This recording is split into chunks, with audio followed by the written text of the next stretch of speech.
아벨이죠. 아벨은 안타깝게도 먼저 죽었습니다. 형이 들에 나가서 지도새도 모르게 돌로 쳐서 죽였습니다. 그야말로 억울한 그리고 쓸쓸한 예상치도 못한 죽음을 홀로 쓸쓸히 맞이해야 했습니다. 여러분, 형에 의해서 돌에 맞아 죽은 동생 아벨 얼마나 불쌍합니까? 뿐만 아니라 그런 귀한 자식을, 피덩이 같은 자식을 그야말로 어이없게도 한 배에서 난 형이 죽였다는 사실을 여러분, 부모된 입장에서 어떻게 이해하고 어떻게 받아들일 수가 있었을까요? 아마 아담과 하와의 가슴은 정말 고통이라는 말로는 다 설명할 수 없는, 헤아릴 수 없는 슬픔 가운데 아마 남은 생을 살아야만 했을 것입니다. 죄가 가져온, 죄가 망쳐놓은, 죄가 이 가정 안에 흩뿌려 놓은 그 무서운 독초를 온 삶으로, 온몸으로 받아내면서 아마 이 가족들은 아픔을 가지고 남은 생을 살아야만 했을 것 같아요. 이제 아벨은 죽고 형 가인이 남았습니다. 이 가인, 동생을 죽이고 하나님의 심판을 받죠. 그래서 살던 땅에서 쫓겨나게 됩니다. 쫓겨나고 나서 이후에 가인과 그리고 그의 후손들이 어떻게 삶을 살아가게 되는지, 그리고 그 가인의 후세들이 득세하는 것 같은 세상 속에서 하나님의 마음이 누구를 향하는지, 어떤 사람들과 하나님 함께 하시고 어떤 사람들과 함께 일하시고 당신의 나라, 당신의 역사를 이루어 가시는지를 오늘 본문은 아주 대조적으로 잘 그려주고 있습니다. 여러분, 두 가지 길이 오늘 본문에 나타나죠. 하나는 가인의 길이고 다른 하나는 셋의 길이 있습니다. 세상에서 원하는 성공을 하고 갖고 싶은 것을 다 가지고 누리고 싶은 것을 다 누리고 남부러울 것 없이 남들의 부러움을 한 몸에 받아가며 살아가는 삶, 소위 말해 성공적인 삶이죠.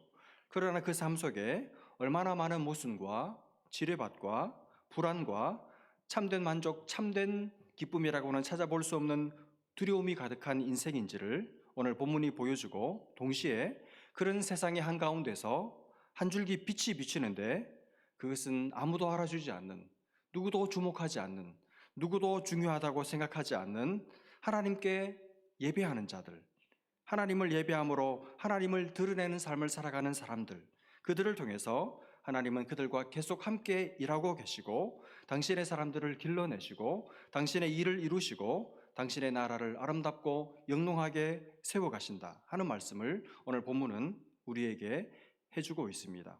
먼저 여러분, 가인과 그의 후손들의 삶을 한번 살펴볼까요? 16절 말씀입니다. 가인이 여호와 앞을 떠나서 에덴 동쪽 노 땅에 거주하더니. 여러분, 이 하나님과의 긴 불편한 대화가 이제 다 끝나고 나서 이제 자기가 원하는 것도 얻었죠. 사람들에게서 자기를 보호할 수 있는 표를 하나님께 받았잖아요. 그러니까 이제 얻을 것 다 얻었으니까 이제 하나님과 작별을 하고 하나님 앞을 떠납니다. 하나님 앞을 떠납니다. 근데 저는 이 하나님 앞을 떠난다는 이 표현이 계속 마음에 남아요. 계속 마음에 맴돌아요. 이 표현이 너무 마음 아픕니다. 하나님 앞을 떠난다. 제가 이 말씀을 보면서 그런 생각이 들었습니다. 그냥 지금이라도 떠나지 않고 그냥 어린아이처럼 마냥 땅바닥에 푹 주저앉아가지고 하나님 바지가랑이를 잡고 막 떼를 쓰면서 울부짖으면서 하나님 떠나지 말게 해주세요. 다시는 안 그럴 테니까 하나님 곁에, 하나님 앞에서 살게 해주세요. 그랬다면 어땠을까? 그랬다면 하나님의 지금까지 가인에게 행하신 행적을 미루어 생각해 보면 그때라도 하나님께서 받아주시지 않았을까? 그래? 내가 한번 믿어줄게 하고 아마 하나님 앞을 떠나서 유리박락하는 자로 전락되지 않게 하나님이 받아주셨을 것 같아요. 그런 아쉬움이 저는 남습니다. 여러분, 하나님 앞에 기회가 있을 때, 은혜를 주고 계실 때 기회를 잡으시기를 바랍니다. 하나님께서 은혜를 주실 때, 은혜 받을 만할 때 은혜를 받으시기를 바랍니다. 은혜를 거두는 날이 와요. 구원의 문을 닫는 날이 옵니다. 물론 하나님께서 지금 수천 년 동안 계속해서 루스타임을 적용하고 있지만 언제 마지막 최종 호각을 불지 모르는 일이죠.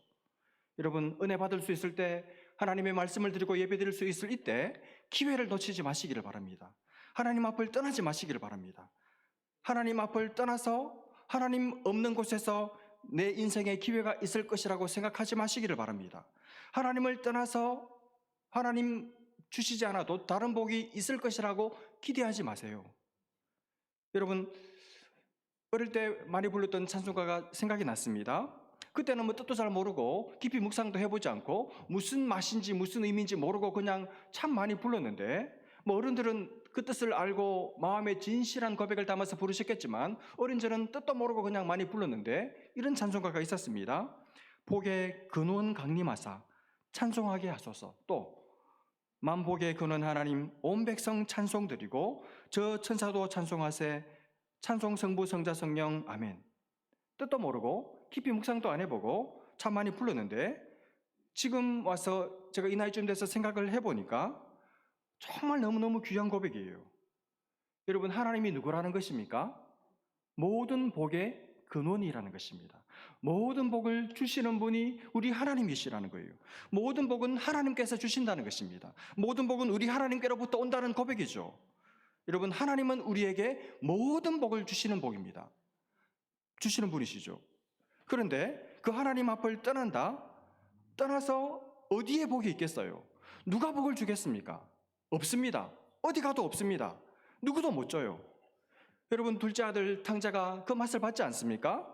아버지 앞을 떠나기만 하면, 아버지 품을 그냥 박차고 나가서 내 마음대로 살 수만 있다면 그게 자유고 해방이고 행복이고 모든 복이 올 줄 알았죠. 모든 복이 올 줄 알고 아버지 앞을 떠났습니다. 여러분, 잘 아시는 대로 복이 왔습니까? 되지보다 못한 신세로 전락하고 말았잖아요. 어디에도 복이 없었어요. 아버지 품을 떠났을 때, 하나님 앞을 떠났을 때 복이 없었습니다. 둘째 아들이 지금 말해주고 있잖아요. 여러분, 복의 근원을 떠나면, 아버지 앞을 떠나면 복 받을 곳이 없습니다. 우리에게 복을 주는 곳이 없습니다. 복 준다고 약속은 하죠. 거짓된 약속이죠. 하나님을 떠나면 복 받을 데가 없어요. 절대로 그러므로 무슨 일이 있어도 여러분, 하나님 앞을 떠나지 마시기를 바랍니다. 그리고 깔뱅이 그랬죠. 교회는 우리 영혼의 어머니라고, 엄마라고. 엄마를 떠나지 마십시오. 여러분, 엄마를 저버리지 마십시오. 교회를 떠나지 마세요. 아무리 문제가 많고 아무리 마음에 안 들고 아무리 문제투성이고 시험을 내게 주는 교회라 할지라도 교회를 떠나서는 안 됩니다. 교회에서 흘러들어오는 영혼의 젖줄을 따라 내가 영적인 양식을 먹고 마셔야만 내가 살아요. 내 영혼이 살아요. 내 영혼이 살아갑니다. 내가 장성한 하나님의 사람으로 살아갈 수가 있습니다. 하나님 앞을 떠나지 마시고, 그리고 절대로 교회를 떠나지 마십시오. 교회를 끌어안고 교회를 가슴에 안고 교회를 착 내버려 두지 말고, 교회를 가슴에 안고 교회가 여러분을 아프게 하고 교회가 여러분을 눈물나게 하면 눈물을 흘리면서 가슴으로 받으면서 눈물로 교회를 위해서 기도하십시오. 교회를 여러분 사랑하십시오. 교회가 여러분 인생의 중심이 되게 하십시오. 그러면 여러분의 삶을 살아내려고 발버둥 치는 것이 아니라 삶이 사라지는 것을 보게 될 거예요. 떠나서 어디로 갑니까? 에덴 동쪽 놋 땅에 가서 거주하게 됩니다. 놋이라는 이름의 뜻은 유리함, 방황, 완두링, 그런 뜻입니다. 하나님께서 말씀하신 대로 고향을 떠나서 방황하는 삶을 살게 되죠. 여러분, 근데 재미있지 않습니까? 틀림없이 놋이라는 땅에 가서 거기 정착을 했습니다. 그렇죠. 정착을 했어요. 그런데도 유리하고 방황하는 거예요. 좋은 곳에 정착하고 있다 보겠지만 심지어 성을 쌓고 그 안에서 편안히 사는 것 같은데도 마음은 정착이 안 되는 거예요. 마음이 안정을 못 잡는 것입니다. 계속 마음이 들레고 여길까 저길까 더 좋은 데 있을까 어디 갈까 마음이 불쑥불쑥 흔들리고 요동을 치는 것입니다. 몸은 정착한 것 같은데 마음이 방황하는 거예요. 왜 그럴까요? 환경에 문제가 있어서 그렇습니까? 아니죠. 이유는 단순한 데 있습니다. 하나님 앞을 떠났기 때문이죠. 하나님 품을 떠났기 때문이죠. 하나님을 떠났기 때문이죠. 하나님만이 마음에 안정을 주시는 분이신데, 하나님께서 우리 마음의 방랑을 그치게 만드시는 유일한 분이신데, 하나님 앞을 떠나서 이제 자기가 자기 삶을 스스로 개척해 나가야 되니까 불안해서 마음이 어디 안정이 되겠습니까? 두려운 거예요. 고독한 것입니다. 옆에 사람들이 가족들이 다 있는데도 왠지 모를 채워지지 않는 공허가 뻥 뚫림이 남아있는 것이죠. 외롭고 쓸쓸한 것입니다. 그 마음에 하나님이 안 계시니까, 하나님께서 마음을 잡아주지 않으시니까 어디 마음 붙일 데가 없는 거예요. 그런 이 불안을 어떻게 해서든 잠재워야 되죠. 그래서 어떻게 합니까? 17절, 아내와 동침함에 그가 임신하여 에녹을 낳은지라 가인이 성을 쌓고 그의 아들의 이름으로 성을 이름하여 에녹이라 하니라. 여기 에녹은 그 아담의 칠대손 에녹, 우리가 5장의 다음 주에 보게 될 에녹과 다른 동명이인입니다. 다른 사람입니다. 이 불안을 잠재우기 위해서 어떻게 합니까? 성을 쌓습니다. 성을 쌓아서 그 성 안에서 안정을 도모하려고 합니다. 그 안에서 안전을 도모하려고 합니다. 그게 하나님을 떠난 인생들이 하는 일이죠. 자기를 지켜줄 수 있는 성을 쌓아놓고 그 안에서 안전하기를 기대하는 것이죠. 여러분, 그런데 그런다고 안정이 됩니까? 성 안에 있으면 안전합니까? 오히려 더 성 안에 갇히게 돼요. 그 성이 자기의 인생의 전부가 돼요. 죄를 지어서 하나님을 떠난 인생들은 자기를 방어해주고 자기를 안전하게 지켜줄 하나님이 없기 때문에 성을 쌓습니다. 그래서 그 성 안에서 자기를 지키려고 합니다. 지켜집니까? 안 지켜지죠. 여러분, 우리를 지켜주는 것은 잘 지은 성이 아닙니다. 견고한 성이 아니에요. 높은 성이 아닙니다. 좋은 집이 아닙니다.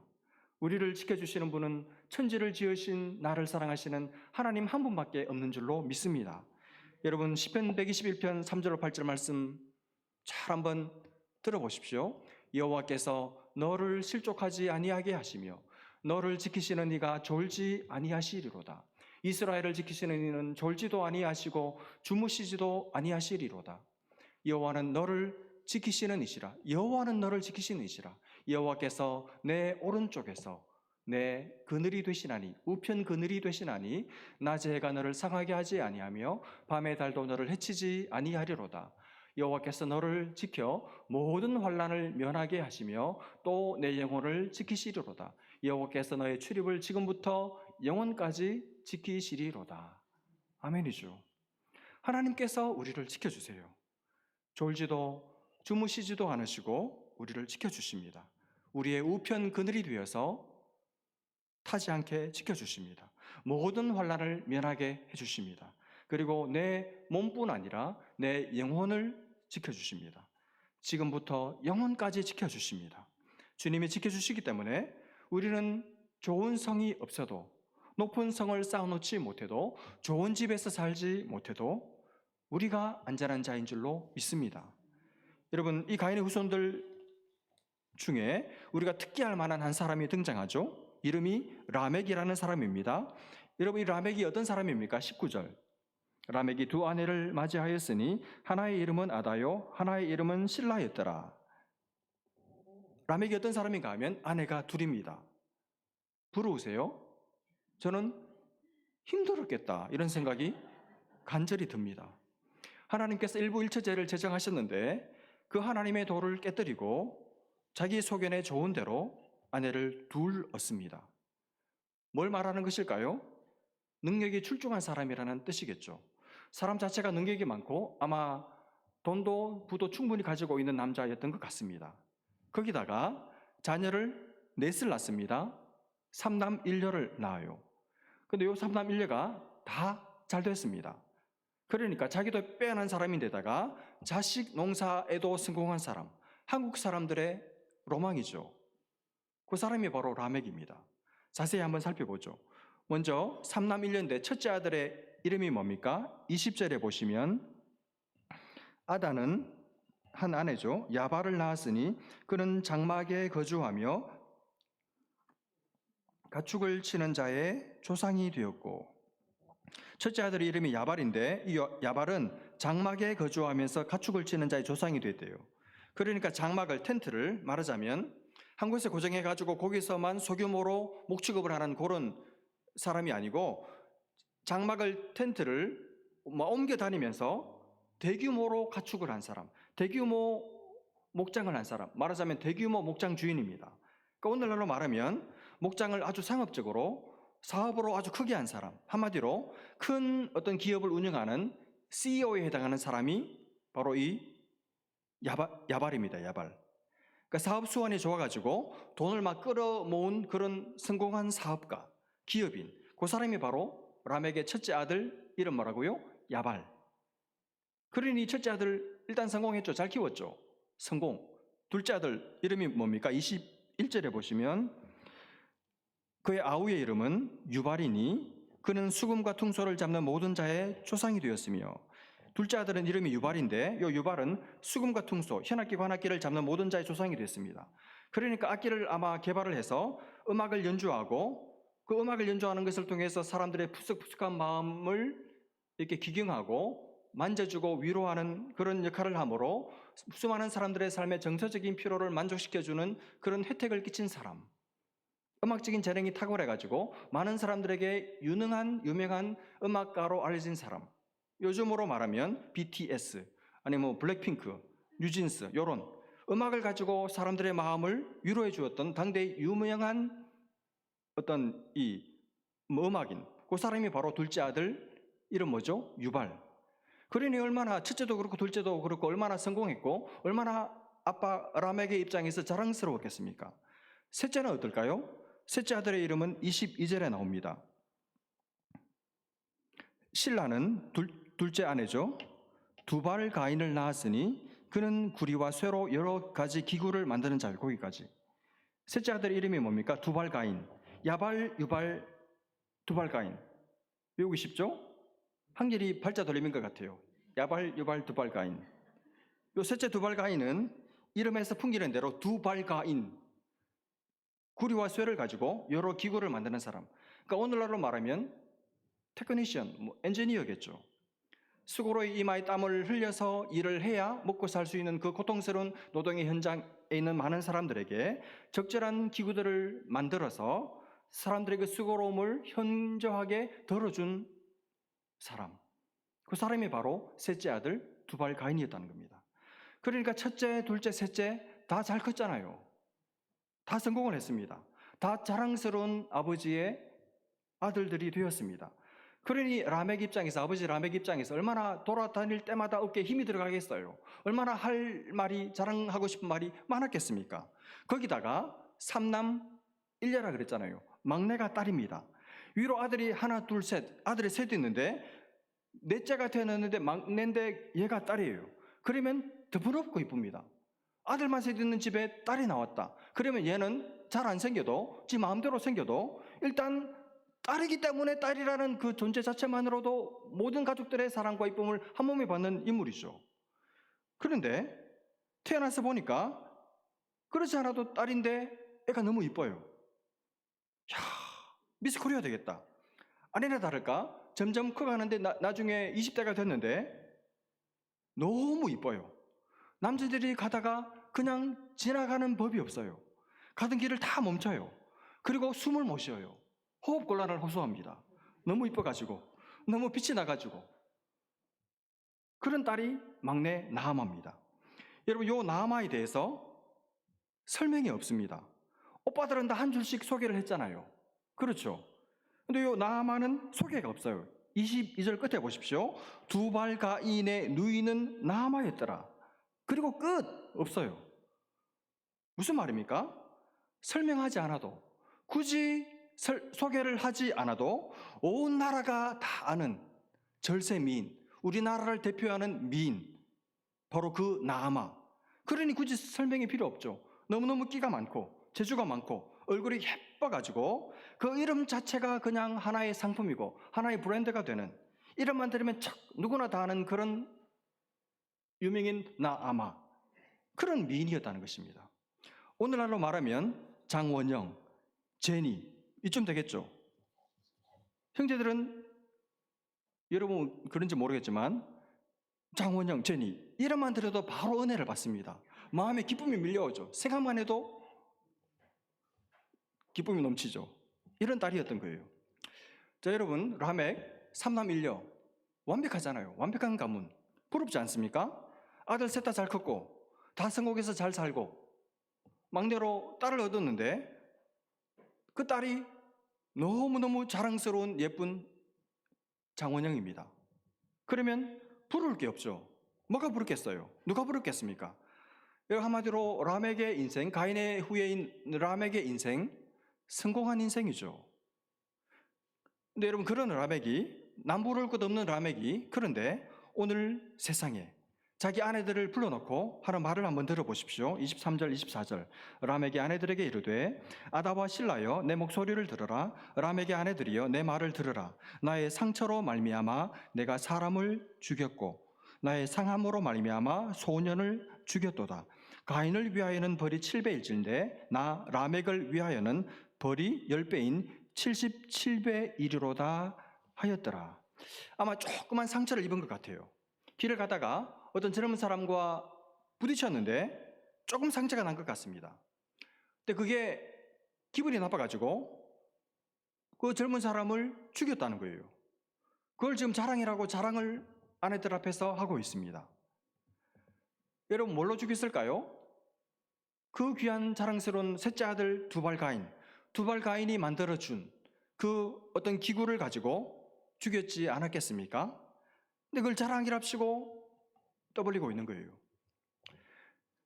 여러분, 우리가 봤듯이 가인이 얼마나 뻔뻔했습니까? 동생을 죽이고도 일말의 양심의 가책을 못 느낀 사람이 가인이었잖아요.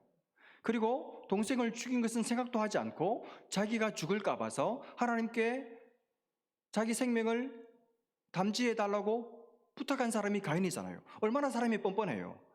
그런데 후손인 라멕은 더합니다. 조상을 능가하는 악에 있어서 출중한 사람입니다. 가인을 위해서는 벌이 7배라고 했지, 나한테 손대는 사람은 곱하기 10, 77배나 벌을 받을 거야. 이러고 앉아 있어요. 얼마나 자기를 신의 위치로, 얼마나 자기를 대단하게 생각하고 있는지를 알 수가 있죠. 뻔뻔함이 하늘 모르고 치솟고 있습니다. 하나님을 두려워하거나 하나님을 겁을 내거나 하나님을 무서워하거나 인간의 생명을 존중하는 마음이 손꼽만큼도 눈꼽만큼도 없는 사람입니다. 온 세상에 자기밖에 없는 것처럼, 온 세상이 자기를 위해 존재하는 것처럼 사람을 죽여도 눈 하나 깜짝하지 않고 사람 죽인 것을 자랑하고 있는 가인의 후손 라멕, 아나무인 후암무치의 극치를 보여주고 있는 사람이죠. 그야말로 가인의 후손이 맞습니다. 가인을 쏙 빼닮았습니다. 가인보다 더 월등한 사람이죠. 하나님을 떠난 가인, 그 후손들이 어떻게 세상을 사는지를 단면으로 보여주고 있는 그림이죠. 여러분, 어떻습니까? 자식 농사 성공했기 때문에, 아내가 둘이기 때문에 이렇게 사람을 짐승보다 못하게 죽이는데도 이런 사람이 여러분 부럽습니까? 요즘 사람들이 부러워할 만한 모든 조건들을 다 갖춘 사람이죠. 부인이 둘입니다. 자식들 다 잘 자랐어요. 다 잘 삽니다. 넷 중에 하나라도 좀 잘 못 살면 그래도 그게 마음에 쓰일 텐데 하나도 빠뜨림 없이 넷 다 싹 다 잘 살아요. 어디 내놓아도 자랑거리입니다. 사람들이 다 가는 데마다 부러워합니다. 어떻게 그렇게 키우셨냐고, 비결이 뭐냐고 다들 비결을 물어볼 정도로 가는 데마다 어깨가 올라가게 만드는 자식들입니다. 그런데 다 가졌는데 막상 자기는 자기 속에 있는 화를, 그 조그만 화를 참지를 못해요. 분노 조절을 못합니다. 그래서 사람을 너무 지나칠 정도로 그냥 죽여버려요. 사람을 죽여놓고도 아무런 양심의 가책, 죄의식이 없습니다. 여러분, 이런 사람이 부러우십니까? 그래도 이렇게 한번 살아보고 싶으세요? 여러분, 그러면 안 되잖아요. 이걸 행복이라고, 이런 사람의 삶을 성공했다고 다른 사람들은 몰라도 하나님을 예배하는 여러분과 저는 그렇게 생각하면 안 되겠죠. 불쌍한 사람입니다. 불행한 사람이에요. 영혼이 병든 사람이잖아요. 영혼이 죽어버린 사람이잖아요. 하나님 안중에 없습니다. 성공을 했는데, 성공했다고 좋은 소리 듣는데 진실은 허망한 성공을 한 사람이죠. 여러분, 이 사람은 왜 이렇게 됐습니까? 하나님을 떠났기 때문이죠. 그 마음에 하나님이 없습니다. 그러니 눈에 뵈는 게 없죠. 못할 일이 없습니다. 자식들 든든하겠다, 막 사는 것이죠. 막 가는 것입니다. 여러분, 모양과 정도의 차이가 있을 뿐이지 하나님 없는 인생은 삶의 표대와 목표가 없기 때문에 이렇게 살아갈 수밖에 없습니다. 유리하고 방황합니다. 자식들을 성으로 삼아 그 성 안에서 쉬려고 애를 쓰죠. 그러나 참된 쉼을 누리지 못하고 진심으로 알아주고 진심으로 가슴 떨려 하면서 존경하는 사람은, 닮고 싶고 흠모하는 사람은 아무도 없어요. 그 성이 무너지면 같이 무너지고 마는 인생, 허무한 인생입니다. 여러분, 우리 주님 땅에 계실 때 이렇게 말씀하셨죠. 세상을 사는 모든 인생들은 다 집을 짓고 산다. 어떤 사람은 머리 위에 집을 짓고 어떤 사람은 무너지지 않을 든든한 반석 위에 집을 짓고 산다. 평소에는 몰라. 그러나 그러다가 인생의 비바람이 틀림없이 몰아칠 때가 오는데 그때 다 드러난다. 모래 위에 집을 지은 사람은 비가 오고 바람이 불면 곧 그 집 있었는지도 모르게 다 무너지고 만다. 그러나 반석 위에 집을 지은 사람은 비가 오고 바람이 불어도 절대로 그 집 무너지지 않는다. 자기 성 안에 갇혀서 성을 쌓고 살아가는 인생은 무너질 모래 위에 집을 짓고 사는 사람이다. 그러나 하나님의 말씀에 하나님께 소망을 두고 하나님을 믿고 사는 사람은 그 집을 반석 위에 짓고 사는 사람이다. 아무리 비바람이 몰아쳐도 그 집, 그 사람의 인생 무너지지 않는다. 그 인생, 그 성공 무너지지 않는 성공이다. 그러나 모래 위에 집을 짓고 사는 사람은 무너질 성공, 그러므로 허망한 성공이다. 우리 주님 분명하게 말씀하셨어요. 주 안에 사랑하는 여러분, 어디에다 집을 짓고 살고 계십니까? 무너질 모래 위에 집을 살고 계시지 않습니까? 무너지지 않을 반석이신 예수 그리스도 위에 여러분 집을 짓고 살고 계십니까? 예수 위에, 반석이신 하나님의 말씀 위에 집을 짓고 사는, 그래서 절대로 무너지지 않는 복된 인생 되시기를 주님의 이름으로 축복합니다. 여러분, 여기까지 보면 참 이 아담과 하와 불쌍하죠. 아벨을 잃어버렸잖아요. 가인, 아벨 물론 더 있었겠지만 둘 중에 사실은 더 어떤 면에서 나은 아들은 아벨인데 아벨은 죽어버렸고 가인이 남은 거잖아요. 그러니 부모 마음에 동생을 죽여버린 이 가인을 쳐다보는 그게 얼마나 마음이 불편하고 보면 막 하고 싶은 말이 넘치는데 동생 아벨이 생각이 나는데 말도 못하고 그 가슴을 쥐어뜯으면서 남은 삶을 살아야 될 그 부모 아담과 하와, 그 가슴이 성했겠습니까?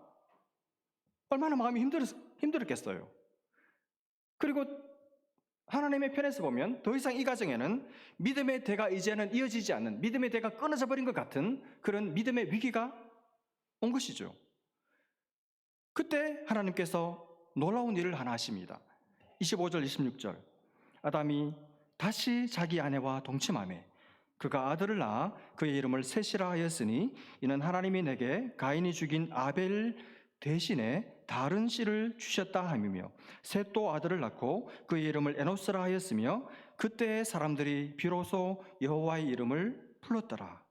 하나님께서 아벨 때문에 마음 상해하고 있는, 마음 아파하고 있는 아담과 하와를 생각하셔서 아벨을 대신할 아들 셋을 주셨습니다. 놀라운 하나님의 선물이죠. 아벨을 잃고 슬퍼하고 있던 아담과 하와에게 하나님은 아벨과 같은, 아벨을 대신할 만큼 사랑스러운, 아벨을 대신할 만큼 하나님을 신실하게 잘 섬기는 선지자, 예배자인 셋을 선물로 주신 것입니다. 그리고 이 셋이 아들을 낳았는데 그 아들 에노스 때 가인의 후손들의 삶, 라멕의 삶에서는 찾아볼 수 없는 여호와 신앙, 하나님을 예배하는 삶을 다시 회복되게 만드십니다. 하나님께서 아벨 이후로 끊어질 것 같았던 믿음의 대를, 영적인 부흥의 물꼬를 다시 새롭게 붙여주시고 터주시고 이어주고 계시는 것이죠. 놀라운 하나님의 개입이고 놀라운 하나님의 은혜고 놀라운 하나님의 선물입니다. 하나님은 끝난 것 같았던 아담의 가정에 셋을 주시고 에노스를 나게 하심으로 다시 하나님의 역사를 새롭게 쓰고 계십니다. 예배하는 공동체를 새롭게 시작하셨고 열어주셨어요. 다들 모든 사람들이 라멕 같이 살아야 돼, 라멕 같이 살고 싶어, 저렇게 부자로 성공하고 싶어 다 라멕 같은 삶을 동경하며 부러워하던 그런 때 한 세 사람, 에노스 같은 사람을 딱 세우셔서 아무도 주목하지 않지만, 아무도 중요하다 말하지 않지만, 그러나 하나님께서 간절히 찾으시는 하나님을 예배하는 삶을 그들에게만 살게 하심으로 세상에 그 예배하는 공동체를 통해서 하나님을 드러내게 하는 그 귀한 역할을 바로 다시 아담의 가정에 셋을 통해서, 에노스를 통해서 새롭게 일을 시작하고 계시는 것이죠. 여러분, 저는 우리 자신과 우리 공동체가 에노스 같이 살았으면 좋겠어요. 에노스 같이 살았으면 좋겠습니다. 세상이 부러워하지 않아도, 세상이 주목하지 않아도, 세상이 중요하게 생각하지 않아도 하나님을 예배하는 삶, 하나님의 이름을 부르는 삶, 우리가 살았으면 좋겠어요.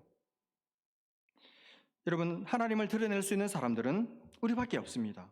하나님이 계시다는 것을 보여줄 수 있는 공동체는 예배하는 공동체인 우리밖에 없어요. 세상은 수많은 사람들은 가인의 길을, 라멕의 길을 가고 싶어하고 그런 사람들을 성공했다 말하겠지만 우리는 그렇게 살지 않습니다. 그렇게 살면 안 되죠. 우리는 셋의 길을 가야 합니다. 에노스의 길을 가야 돼요. 우리가 하나님을 세상에 보여줘야 되죠. 우리가 하나님을 세상에 나타내고 드러내야 합니다. 거기에 우리의 삶에 참된 기쁨이 있고 목적이 있습니다. 그래서 이런 말씀 마무리하면서 우리가 예배함으로 세상에 임할 하나님의 진노를 막고 있는 거예요. 하나님의 역사가 계속 진행되도록 우리가 밀고 있는 것입니다. 이 일 우리에게 맡기셨습니다. 화려하지 않아도, 세상이 주목하지 않아도 계속 이 길로 우리 모두 걸어갑시다. 우리의 삶, 영원히 무너지지 않는 그 삶, 이 은혜를, 이 복을 누리시는 귀한 교우들, 귀한 교회 되시기를 주님의 이름으로 바라고 축복합니다. 기도하겠습니다. 하나님 아버지, 은혜를 감사합니다. 가인의 길을 동경하는 이 세대를 우리가 살아가면서 에노스와 같이 하나님의 이름을 부르며 하나님을 예배하는 바로 그들을 통해서 하나님이 계속해서 역사를 진행하고 계시고 하나님의 뜻을 이루시는 줄 알고, 하나님 라멕의 편이 아니라 셋의 편에, 에노스의 편에 서서 주님을 예배하고 끝까지 주님의 이름을 부르는, 그래서 주님의 품에 안기는 우리 모든 지체들 우리 교회 되게 하여 주옵소서. 믿고 감사하며 예수님의 이름으로 기도합니다. 아멘.